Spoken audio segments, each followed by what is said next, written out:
أعوذ بالله من الشيطان الرجيم. بسم الله الرحمن الرحيم. ولقد آتينا موسى 9 آيات بينات فاسأل بني إسرائيل إذ جاءهم فقال له فرعون إني لأظنك يا موسى مسحورا. سورة بني إسرائيل 101 نمبر آیات ہے. ندی 101 نمبر آیات نواخله د سورت د اخیره پوری د سورت سلورم حصہ شروع کیږي او بری سلورم حصہ کې د الله تعالی د عذابونو د نازلېدلو سلورم نمبر سبب ذکر کیږي چې د الله تعالی عذابونو چې کوم وجوهات سر راځي او نازلېږي د هغه اسباب سری یو سبب دا د پیغمبرانو مخالفت او د هغه پوری مذاق او د هغه سره دشمنی او د هغه د دین سره دشمنی کول دا سبب د عذاب جوړیږي. او هغه باندې دلیل چې دی نو واقعیا د موسی علی السلام ښکار دلیل دی د ذکر شي. د دین وروسته ترغیب ذکر شي قران ته او په اخر د سورت کې چې کوم دی نو داور توحید په ذکر شي. د 101 نواله د سورت اخیره پوری د سبقونو خلاصه شو. الله تعالی ولقد آتینا یقینا ورکړو موسی علیہ السلام ته 9 آیات نخي بینات چخکارا نخي وي. آیات د جمع آیتون د یا معنی ساده زبر راشي کړه دل لري او آیت چې کوم دی نو د په ډیرو معنی سره راځي. قرآنی آیتونو په معنا سره هم راځي. قرآن کې کوم آیتونه دي دې تم آیات وي. آیات په معنا د احکام سره هم راځي. احکام او آیات په معنا د معجزات سره هم راځي. نو عام مفسرین نو راي دا د شیل کې آیات په معنا د معجزات سره ده. نو معنا غیدا شي چې یقینا ورکړو موسی عليه السلام ته نه معجزې 9 آیات نه معجزې ورکړې وي. دغه نه معجزې چې کوم دي نو وړاندې د مضمون تیر شوی دی او هغه نه معجزات کې چې کوم دي نو د موسی علیہ السلام په دریاب باندې پوری وتل دا پکې شامل دي. د فرعون په قوم کې د چندخان عذاب نازلېدل، د هغې نه وروسته د سپږو عذاب نازلېدل، د اینې عذاب نازلېدل او دغه شان طوفان راتلل. مخکې چې کوم تېر شوي دي قادسادي راتلل، دا ټول چې کوم دي معجزات د موسی علیہ السلام امسا ځان له دلیلو لاس د خر کې ښودل بیا راویستل هغه ځان له دلیلو پر هغه طریقه باندې نه معجزات مفسرین شمارلي دي. او ځینې علما رائے دا ده چې د 9 آیات نه مراد نه مشهور احکام ته مراد دي. کوم چې د صفوان ابن عسال رضی الله تعالی عنہ په سند سره نقل دي او دا حدیث چې کوم دی نو ابو داود، ترمذی او نسائی ډیرو کتابونو نقل کړي په صحیح سندونو سره. تفسیر معرفت القرآن وجه دغه ټول دغه سندونو سره صحیح سندونو سره نقل شوی دی. اگر که بزن سندونو کې کمزوري شته لیکن بزن نور سندونو کې مضبوط سندونو سره نقل شوی دی. هغه سندونو کې کمزوري نشته. هغه واقعه د سره صفوان ابن عسال رضی الله تعالی عنہ نقل کړي چې په يهوديانو کې یو دوه کسانو یو د بل سره ملګرتیا و. یو د بل ته وویل چې ما د نبی کریم صلی الله علیه وسلم خواله بو زو سره خبرې کوم. ابل ورته وویل چې ساره سره نبی ورته ما وایا کله چې نبی علیہ السلام خبر شو چې دا يهوديان هم ماته نبی وای بیا ور دوست سره په ځای باندې سلور سترګې وشي سم مطلب ډیر په خوشاله شي او خوشاله و بینه دشمن دی. دیبل ورته ویل بهر حال باندې ما بوزه ځکه سان دوان روان شو. نبی علیہ السلام خواته رالو. نبی علیہ السلام ته ویل چې په قرآن کې چې کم 9 آیات ذکر راغلي دي چې نه معجزات نه آیاتونه الله تعالی موسی علیہ السلام ته ورکړي د څه آیاتونه د څه مضمون یو. نبی علیہ السلام ورته ویل چې دغه نه آیاتونو د نه احکام او دغه خلاصه دا ده یو پکې دا وجود الله تعالی سره به هیڅ شریک کوي نه. یو دا دویم زنا باندې کوي، دریم غلا باندې کوي، سلورم نه حق قتل باندې کوي، پنځم په هیڅ چا باندې بر زنا تهمت نه لګوي.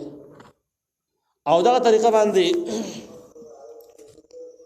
نه احکام چې کوم دین په دغه حدیث کې نه احکام ورته وشمارل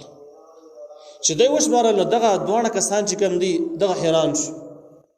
او دواړه راوړاندې شو د نبی علیه السلام لاسونه خپل کړل ایمان او د ایمان اظهار یې وکړ چې واقع ته پیغمبري هم دغه خبرې زمونږ کتابونو کې هم نقل دي دغه شانته کې لیکلي نبی علیه السلام ورته وویل چې ښه تاسې تصدیق وکړو چې دا خبرې ستاسو کتابونو کې هم دي ما خو ستاسو کتابونه لیدلي هم نه دي لوستلي مې نه دي بیا تاسو څه مجبوري دی تاسو ایمان نه راوړئ دا څه مسله ده دوی ورته وویل چې یاره زموږ کتابونو کې داسې لیکلي چې داود علیه السلام د الله تعالی نه سوال کړی و چې پیغمبرانو سلسله به د اخره پورې زموږ په نسل کې یو دا خبره ده دویم دا چې یهودیان وایي چې که زموږ د خاندان نه بغیر بل ځای کې پیغمبر ښکاره شي نو قتل یې او چا چې ومانه هم قتل کړي نو موږ د پیغمبري دعوه نه کوو موږ به ستاره پیغمبري تایید کوو نو که موږ د اظهار د ایمان وکړو دا زموږ کلک یقین دی چې د یهودیانو کم تنظیم او کم ګروپ ته هغه موږ وژني قتلوي به هغه یو یاري نه موږ اظهار نشو کولی نو دغه روایت د صفوان ابن عسال د روایت په اعتبار سره ځینې مفسرینو دا نقل کړي دي چې دلته کې د آیات نه مرادو نه مشهور احکام ته مراد دي کوم چې حدیث کې نقل شوی دی الله تعالی نبی علیہ السلام ته وی فاسأل تپوس وکه بنی اسرائیل د بنی اسرائیلونه اذ جاءهم بهغه وخت چې داراغه دوی فقال له فرعون ورتويل فرعون اني لاظنك يا موسى مسحورا یقینا ز ګمان کوم بتا باندې اے موسی علیہ السلام چې بتا باندې جادو شوه دی موسی علیہ السلام د معجزات دوی پیش کړل بنی اسرائیل ته دعوت ورکړ او بنی اسرائیل نه بعد به فرعون ته دعوت ورکړ فرعون باوجود د چې معجزات ولیدل لیکن بیا هم د جادو والا کس تهمت ولا ګر جادو تمن جادو شوه دی ستا خبرې د عقل مندۍ نه دي صحیح نه دي ګډي وډي دي نو بده څنګه کې تاسو ولیدل چې تمام معجزات باوجود د خلکو زد کا او ایمان رانه معلومه شو چې بچا کې زد موجود نه به اس دلایل هم هغه مطمئن کیږي نه د خلک مشرکی دیم دا مسله معلومه کې چې د خلکو د موسی علیه السلام ته جادوګر وایي جادو کړی شوی یعنی جادو والا کس جادو بشوي او دغه هغه نه بعد مخالفت شروع کو خبرې شروع کړلې مخالفت شروع کو دشمنی آغاز وکړو حمد دغه موسی علیه السلام توهین او دغه دشمنی د دې سبب شو چې فرعون د خاندان سره غرق شو ختم شو نو دا سبب د عذابونو شو چې د پیغمبرانو مخالفت او د هغې دین او د ملګرو سره دشمنی کول دا سبب د عذاب ګرځيږي نو چې کله موسی علیه السلام دې دراغه نو فرعون ورته ویل چې ګمان کوم بتا باندې اے موسی علیه السلام مسحورا چې بتا باندې جادو شوی دی قال موسی علیه السلام ورته ویل لقد علمت یقینا ته پویږي ما بهغه سمانی ما انزل هؤلاء چې ندي نازل کړي دا یعنی دغه معجزات یا دغه احکام چې کوم دي دا ندي نازل کړي الا رب السماوات والارض مگر دا نازل کړي د رب د اسمانونو رب د زمکه په دې باندې تخپوي مخکې نه خبره بصائر دا دلائل وإني لأظنك يا فرعون مثبورا یقینا ز ګمان کوم ته باندې فرعون د هلاکې دلو ستاسو خبره و انداز سره ته الله هلاکې پری دی بدینه زګه ته د پیغمبر سره د پیغمبر د دین سره ډغري وهي او داسې خلک هلاکېږي نه پاتې کېږي نو د دې موسی علیه السلام د دې وینا اندازه لګي چې موسی علیه السلام تر دې خبره کلک علم چې فرعون زما پیغمبري باندې پوهیږي دا مني پزړه کې پټ خو زد د وجه اظهار نه کوي دا نمونه را لګدي نو ځکه ته موسی علیه السلام ولته د خصي پته را لقد علمت یقینا دا پته ده خبره چې دا کوم څه دا ما وړاندې کړم دا الله تعالی نازل کړي دي بلستان دي او دلایل دي ته پیغمبري او د توحید دلایل دي خو ته بیا هم نه مانی نو چې نه مانی نو اندازه د هلاکېدو د هلاکېږي فاراد ان يستفزهم من الارض فرعون اراده وکړه چې وشړي دوی لره بني اسرائیل لره سره د موسی علیه السلام نو وشړي من الارض د خپل ځمکې مصر د خاورې نه بهر کی دا مضمون زې په ځای مخکې هم تر شوی دی د دې خلاصه دا ده چې په اول سر کې چې موسی علیه السلام راغی فرعون ته د ایمان دعوت ورکړه قبول نکړ بیا د موسی علیه السلام وویل چې دعوت نه قبلې بني اسرائیل زما سره ولېګا او د دې باندې ظلمونه پرې دا د دې سره زیاتی او خدمتونه او بګارونه په دې باندې مکوه دا آزاد په ځکه ژوند تیر کې ایمان راوړي د دین خدمت وکړي د الله تعالی عبادت وکړي فرعون د دې انکار وکړ دا خو سره چرته هم نه لګم ځکه موږ به دا بګارونو خدمتونه څوک کوي، دا قلاګانې به څوک جوړوي او دا کارونه به راله څوک کوي، نو دا خو سره هم نه لګم. موسی علیه السلام په دغه بني اسرائیلو کې دنه دعوت شروع مهنت شروع ورځ په ورځ موسی علیه السلام سب غټېدو، خلکو سره ملګری کېدو. فرعون سره یې پیدا شو چې په دې طریقه باندې خدا د بني اسرائیلو یو خاندان دی، دا موسی علیه السلام نه به خپل خلک متاثر شي، د خاصه مظلومان ظلمونه بکیږي او مظلوم خو څوک هم دا आवाज او پیغام ورکوي نه او د وګ دي ظلم نه تنګ شوی، نو ممکن ده چې بني اسرائیل سره غون ودرېږي او د بني اسرائیل تعداد ډیر زیات او د فرعوني خاندان نه د بني اسرائیل تعداد ډیر زیات سوچوند سیوا چې دا وسره یو ځای شي،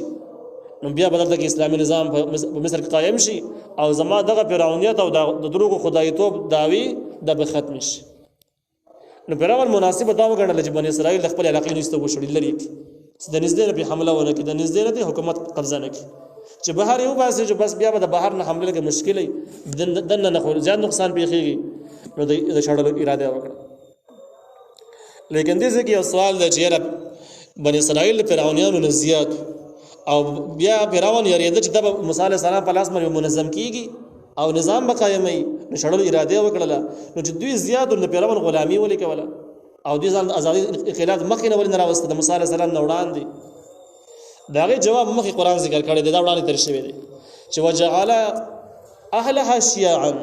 فرعون لګیدل او د بني اسرائیل د قومونه چې ونه د ډلې ډلې کړیو، یو بل مختلف یو بل نه خلاف کړیو. تاریخونو لیکلي دي چې کله فرعون په دې خلکو باندې حکومت کول غوښتل او دا خو اسلامي خلکو مذهبي خلکو د یوسف علیه السلام په تعلیماتو باندې دغه زمانہ کې دوی عمل کاو، نو دغه دوران کې دوی د سیوا کړل چې د خپل پټ ادارې جوړ کړل. د ادارو هغه حاصل دا چې دا چونکه 12 خاندانونو د یعقوب علیه السلام اولاد 12 خاندانو چې دا خاندانونو یو بل خلاف راو پاره دی، بل په دشمنی باندې ورواچ به بل باندې بدګمانه کی. په اول سر کې دوی د ذکر وکړي چې قارون راوغستو ته خزانه وزیر مقرر او ورته ویل چې ته بچا باندې خرچه کې بچا باندې لکه استغفر خو خدای اعلان وکړو ظاهري اعلان، لیکن قارون چې کوم دا د فرعون یو غلام سړی نو د ظلم د بدی په بنی اسرائیل باندې خرچه نه کوله، زیاتی به کوله او نسبت به خلکو چاته کوي قارون ته کوي چې د خپل قوم سړی دی خو بس زیاتی کوي. حالانکه د خود زیاتی خور خو دی فرعون کتل او پیدا کړو په مسرت کړو. بیا به د څه وکړل چې علاقه ته ویل کوم ته شی ولېګو خلکو ته دا واخلای او بیا به پټ پټ نشریات کول چې دا موږ دی علاقه ته دومره ماد را لګلو خو دا پلانکی خاندان او خو دې ته میلاو نشو، دا به حقیقت کډو راغلی نو خدای دې لپاره چې به بل باندې بدګمان شي. بیا به یو طریقه باندې بلاړ خاندان نه به مړ به وکړو، بیا به مشوره کړله چې یار دا مړ خو پلانکی خاندان کړي دي، ځکه پلانکی وختونو کې هغه د خبرې کولې چې دوی زمون مال وهلې دي، زمون مخالف دي، د خبرې دوی کولې دا مړ هم د پلانکی قوم کړي دي او وښ نه وجه به دا خبره خورا کړله، حالانکه هغه بنا کړه پیراونی خلک کړي. بیا به هغه نه بعد هغه انتقام سوچ نه لرغزان به وسه خلک پیراونی خلک براغه دي بل خاندان نه به مړ وکړو په چا باندې چې ورړول دا غینه به بل مړ وکړو هغه نه به مړ وکړو او بیا به ویل چې یاره دا پلانې قوم خپل انتقام واخیست. په دې طریقه باندې دورس خاندانونو د یو بل خلاف سخت دښمنۍ لرلې او دغه دښمنو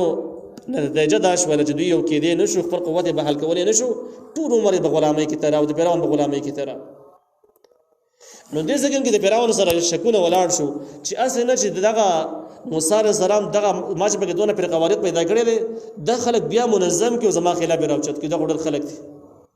نو بس مناسب یو غړل چې اي استفزه من الارض چې دا وشړي د خپل ځمکې د مصر نه بهر کې الذلاو فاغرقناه نو من غرق کدا فرعون هم غرق په بو کې ډوب شو ومن او هغه څوک ما هو چې د فرعون سره جميعا ټول. نو حاصل اداره وتل چې دا الذلا عذابونو سبب څه شو ګرځي د پیغمبر مخالفت دشمنی د هغه د ملګرو د دین سره دشمنی سبب د فرعون د هلاکت جوړ شو. نو په هر زمانه کې چې خلک پیدا کیږي بغیر کیږي پاتې کیږي نو په یو عذاب باندې هر خرابيږي نو سبب د عذاب شو. وقلنا من وين من بعد يرسل د فرعون غر کېدونه لبني اسرائيل بني اسرائيل ته لسكن الارض چې وسېږي په دې ځمکه کې فرعون لاړ ډوب شو او د مصر ځمکه بني اسرائيل ته پاتې شو. فاذا جاء هر کله چې راشي وعد الاخرته وعده اخرنه